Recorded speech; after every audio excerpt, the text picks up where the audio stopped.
Hey guys, Furum here, and today I'm going to be testing the Renault Sport R.S. 01 in multiplayer. This is a car that has been overlooked pretty much since it came out a few years ago, so I will be testing it. My rank is 1677, my tuning is 5500, and in Pro Kits we have 5050.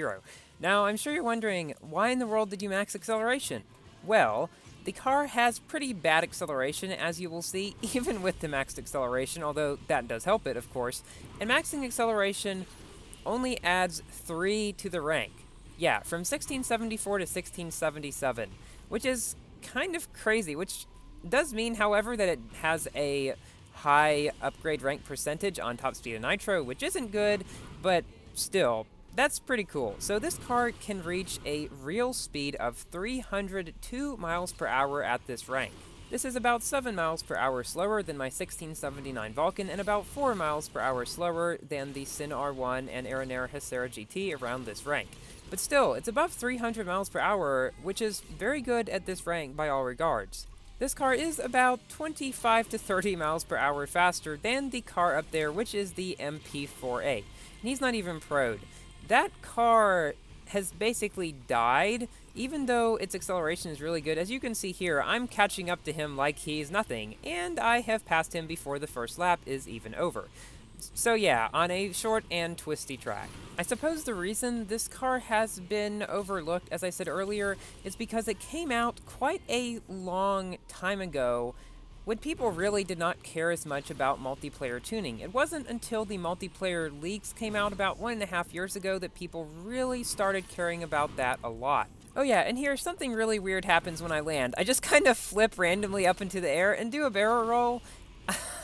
I'm not exactly sure how it happened. Maybe I'll send that to some top stunts guy. I don't know. But anyways, yes, by the time multiplayer tuning became a very big thing, this car was already old, and so people just kind of forgot about it because it wasn't especially great at Max Pro, and not many people really tested old cars because nobody really thought they were good. But this car still holds up quite well today, even years later after it was released. Just imagine how overpowered it would have been at the time it was released, because none of the very overpowered cars we have today were released at that time. So here we have beat this MP48 by quite a long shot. He was quite a bit lower though. Not all of my races, however, had as good of matchmaking as that one. In this race, we battle a Sin R1 and a Vulcan that were not too far above us, but below 1700 rank, and then this random 1806 Vulcan, who was either knocked down or wrecked back there.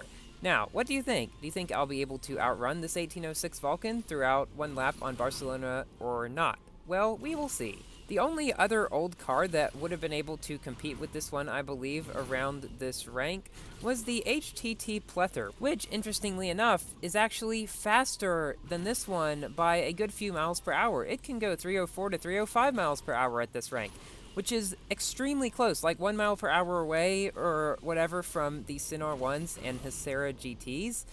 That's kind of crazy. I really want to test that car, and I was planning to farm for it, but then it became tokens. So I don't know when I will get around to it, because it's like 8,000 tokens, which is a lot, but I really do want to test that car at some point, so we will see about that. We have managed to beat this 1806 Vulcan in this race. He was catching up very close around the final turn, but then he wrecked again. I'm not sure what would have happened had he made the turn. It would have been very close, possibly within frames. So now for an interesting race on Tokyo against an MP48, a Vanda Electronics Dendrobium, and a Homage, as well as 2 other cars which are not that great. So the main thing the Renault Sport has going for it is its quite good top speed at this rank. It also has good handling and decent drifting as well. However, its acceleration is definitely below average, even with maxed acceleration, and its nitro efficiency is not very good, also below average, I would say. So those are 2 things to keep in mind. Now, interestingly enough, I actually saw another Renault Sport in multiplayer, who was multiplayer tuned, I believe. That race is later on in this video. It's quite interesting simply because I did not really expect to see any other ones, but ironically, there was one at the same time I was testing mine. So the Homage around this rank can go around 12 miles per hour faster than this car, But this car goes around 7 miles per hour faster than the Vanda Electronics Dendrobium. So that is why the homage is pulling away and the Dendrobium is falling back.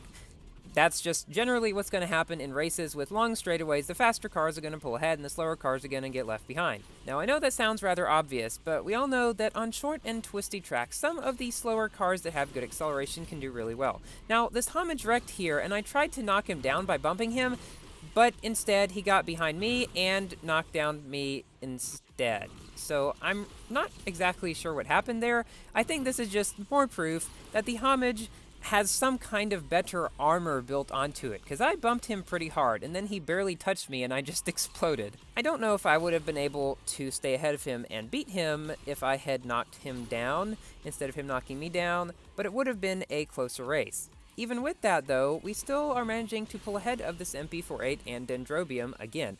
I will be testing the Dendrobium around this rank.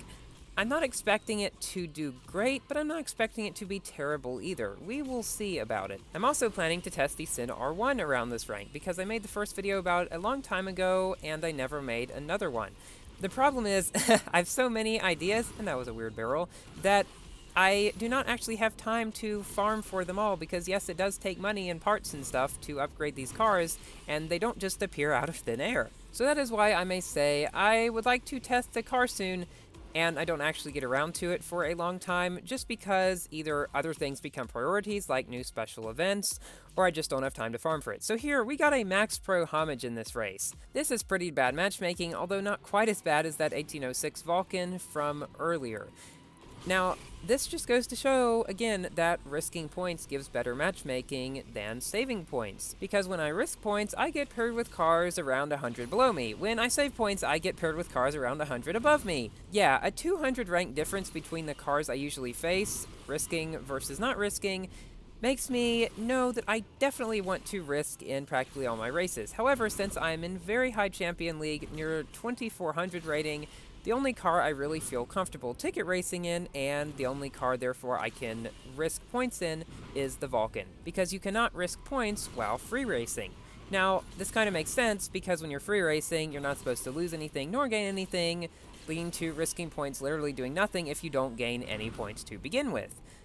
But it does also lead to bad matchmaking, as you see in a lot of my multiplayer videos, and this will not happen if you run the cars and risk points in them. Now, this race had pretty good matchmaking. It does happen sometimes, but again, you'll notice I'm getting paired with cars around my rank and not 100 below like I would when risking most of the time.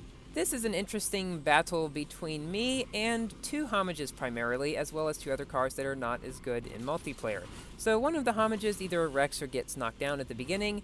He is actually that Max Prod one that beat us on Tokyo a little while back. Do you think I can stay ahead of him for an entire 2 laps on this Patagonia track? We will see. I did not think so at the outset of the race, but again, crazy things can happen.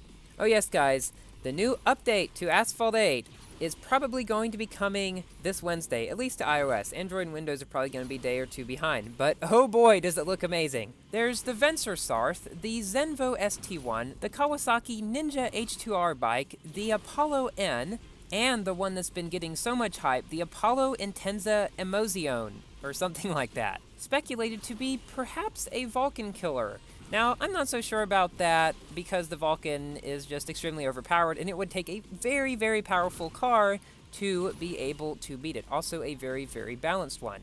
But who knows? We will see about that. Whenever the stats come out, because they haven't yet, I will be making a video about those cars and my opinions on how they will perform. So in this race, we did beat that Max Pro homage. Even though we lost to one that was at 1690, still that's pretty good. So in this race was the occurrence of a gold Koenigsegg, like mine, and another RS01 in the exact same race. This just feels extremely coincidental to me, because I don't know if I've actually seen another RS01 in multiplayer before.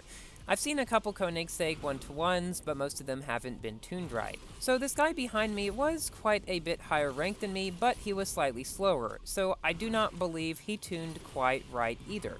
But still, it shows that somebody else found this car and took the time to multiplayer tune it, which is pretty cool.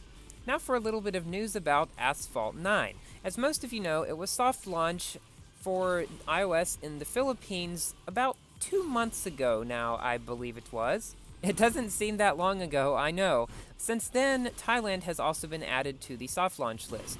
But after that, there has not been any real new news on it. No release date for Android or Windows. I can only assume they are working very hard on it, and I hope they remove that darn fuel system. But I will try to keep up to date on it and tell you guys of anything new I find out about it. So this was a 1708 Renault Sport, just in Challenger League, but he did pretty well. He has a better car at this rank than most people in Challenger League would have, especially at 1441. So now for an interesting battle on Azure Coast between two Renault Hycera GTs and a Homage. Now I believe that Homage has some kind of auto respawn hack, because if you go and replay when he got knocked down, you will see a skull and an X above the Homage for exactly 1 frame, and then he gets put back on the track. When you wreck normally, you stay in wrecked mode for 1 or 2 seconds, and you lose about 3 seconds of time on the track. Now obviously this depends on the car. Cars with better acceleration will usually have less of a loss of time from wrecking as a car with bad acceleration. Say the SLK Special Edition, for example. You probably lose like 10 seconds of time in that car. I don't know, I just made it up. That's probably way overboard. But anyways, even though this car has good handling, its drifting is pretty good, although not the best, kind of comparative to a, say, multiplayer tuned Homage.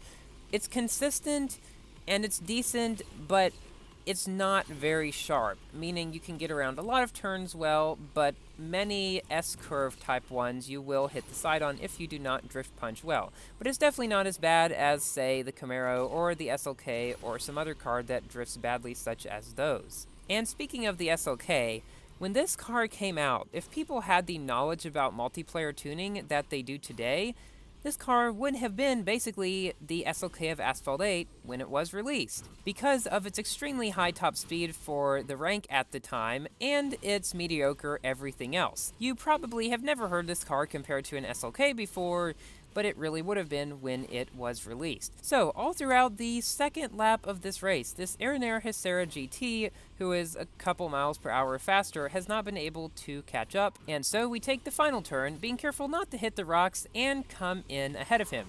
Even though we did get beat by a Hycera GT and a Homage, we did beat that 1695 Hycera GT, which is a pretty good showing for this car. Now, for our final race, we have a 3-person race with a Sin R1 and a Camaro. Now, that, I believe, is the same Sin R1 that was stuck at the beginning of a previous race and didn't get going till later. Now, I thought I was going to have a very nice battle with this Camaro here, because he has better top speed, but I have better handling, and so I thought it would be quite interesting.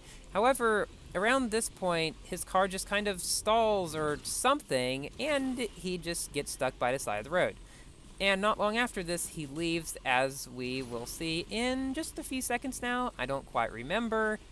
Come on.